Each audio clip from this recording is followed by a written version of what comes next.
नमस्कार विद्यार्थियों।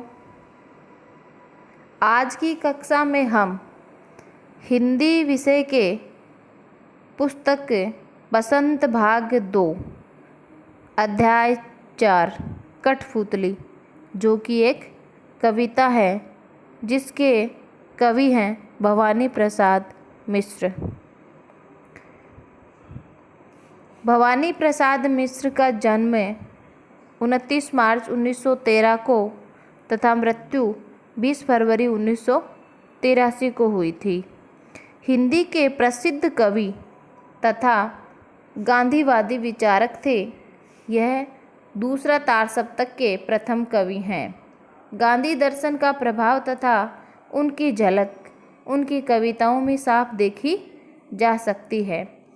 उनका प्रथम संग्रह है गीत फरोश अपनी नई शैली और नए पाठ प्रवाह के कारण अत्यंत प्रसिद्ध हुआ।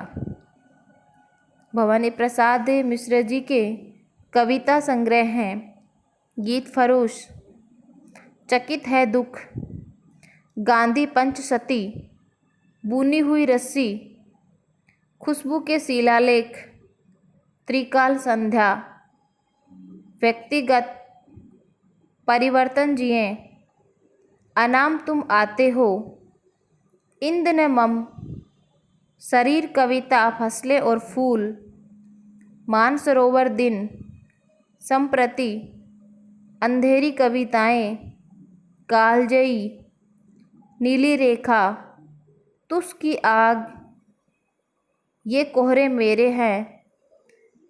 ये भवानी प्रसाद मिश्र जी हैं, वो दूसरे तार सप्तक के कवि हैं। इनका बाल साहित्य है तुकों के खेल, संस्मरण है जिन्होंने मुझे रचा, निबंध है कुछ नीति कुछ राजनीति। अब इनका जो कविता संग्रह है बुनी हुई रस्सी, यानी कि बुनी हुई रस्सी हिंदी के विख्यात साहित्यकार भवानी प्रसाद मिश्र द्वारा रचित एक कविता संग्रह है, जिनके लिए उन्हें सन 1972 में साहित्य अकादमी पुरस्कार से सम्मानित किया गया। मध्य प्रदेश कला साहित्य परिषद का शिखर पुरस्कार, गालिब पुरस्कार, साहित्य अकादमी पुरस्कार आदि से उन्हें सम्मानित किया गया। पाठ का नाम है कठपुतली, यानी काठ से बनी हुई पुतली। देखिए ऐसी होती है कठपुतली। कविता का सार इस प्रकार से है। कठपुतली कविता में कवि भवानी प्रसाद मिश्र ने कठपुतलियों के मन की व्यथा को दर्शाया है, यानी कि कविता के अंदर कठपुतली जो है उसके मन की व्यथा को दर्शाया गया है। ये सभी धागों में बंधे बंधे परेशान हो चुकी है कौन? कठपुतलियाँ, और उन्हें दूसरों के इशारों पर नाचने में दुख होता है। यानी कवि कह रहा है कि कठपुतलियों के मन की व्यथा क्या है कि ये सभी हैं वो धागों में बंधे बंधे परेशान हो चुकी है और उन्हें दूसरों के इशारों पर नाचने से दुख होता है। इस दुख से बाहर निकलने के लिए एक कठपुतली विद्रोह की शुरुआत करती है। वो सब धागे तोड़कर अपने पैरों पर खड़ी होना चाहती है।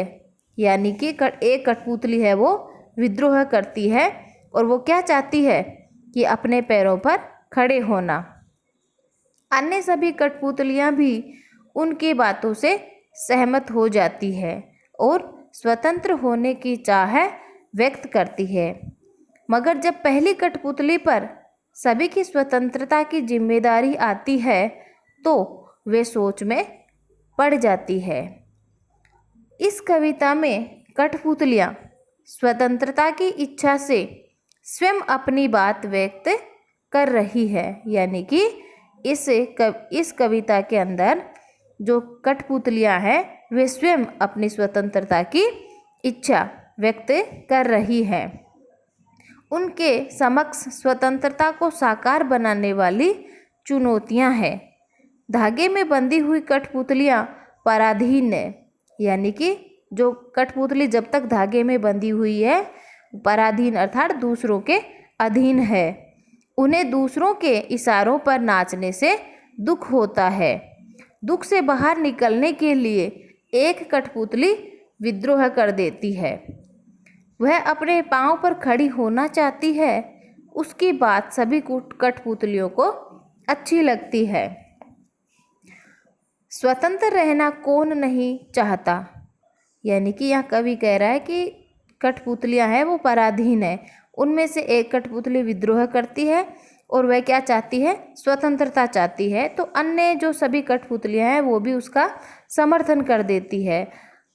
यह कवि कह रहा है कि स्वतंत्र रहना कौन नहीं चाहता, लेकिन जब पहली कठपुतली पर सबकी स्वतंत्रता की जिम्मेदारी आती है तो वह सोच समझकर कदम उठाना जरूरी समझती है। कवि एक गुलाम मनुष्य यही स्थिति को दर्शाना चाहता है, यानी कि इसमें कवि दर्शाना चाह रहा है कि जो गुलामी होती है वो क्या होती है। उसके अनुसार गुलामी की जंजीर को तोड़ना आवश्यक है, यानी कि कोई भी मनुष्य हो वो पराधीन होता है तो कितना दुखी होता है।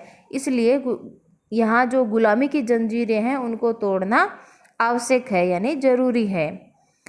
हमें यहाँ लगे कि दूसरा हमारी आज़ादी का हनन कर रहा है, हमें जहाँ भी लगे कि यहाँ पर हमारी आज़ादी का हनन हो रहा है वहाँ हमें तुरंत आवाज़ उठानी चाहिए और इससे और लोग भी सचेत हो जाएंगे और हम आज़ादी की रक्षा कर पाएंगे। यानी कि इसमें कवि कहना चाह रहा है कि जहाँ भी हमें लगे कि हमारी आज़ादी का हनन हो रहा है तो हमें क्या करना चाहिए, तुरंत उसके खिलाफ आवाज़ उठानी चाहिए, जिससे और लोग हैं वो भी सचेत हो जाएंगे और हम भी अपनी आज़ादी की रक्षा कर पाएंगे।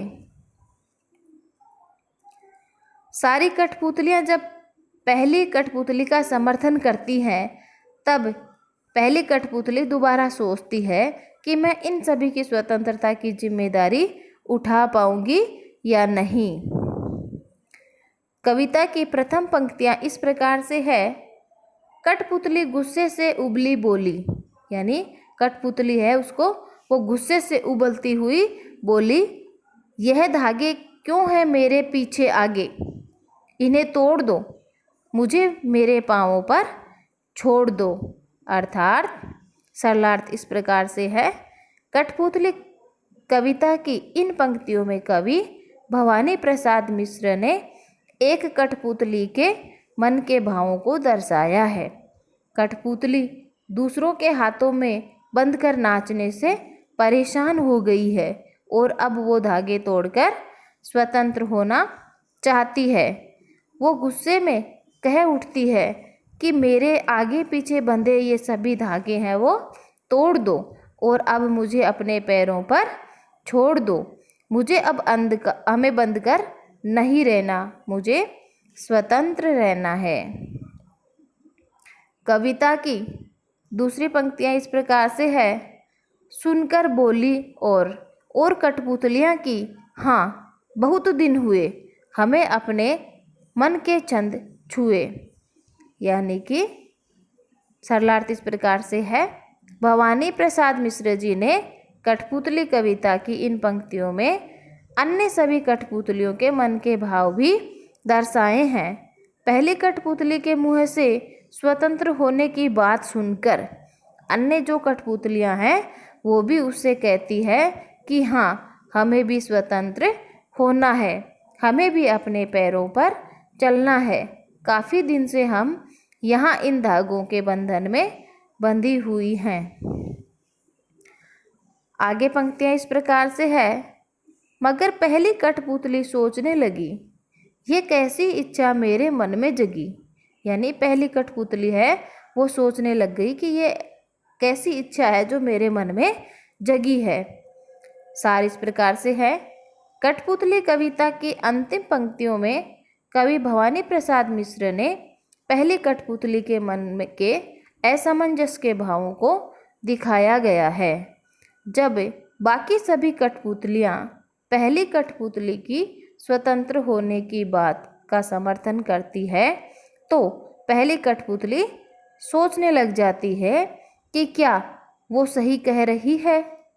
क्या वो इन सबकी स्वतंत्रता की जिम्मेदारी अपने ऊपर ले पाएंगी? क्या उसकी इच्छा जायज़ है?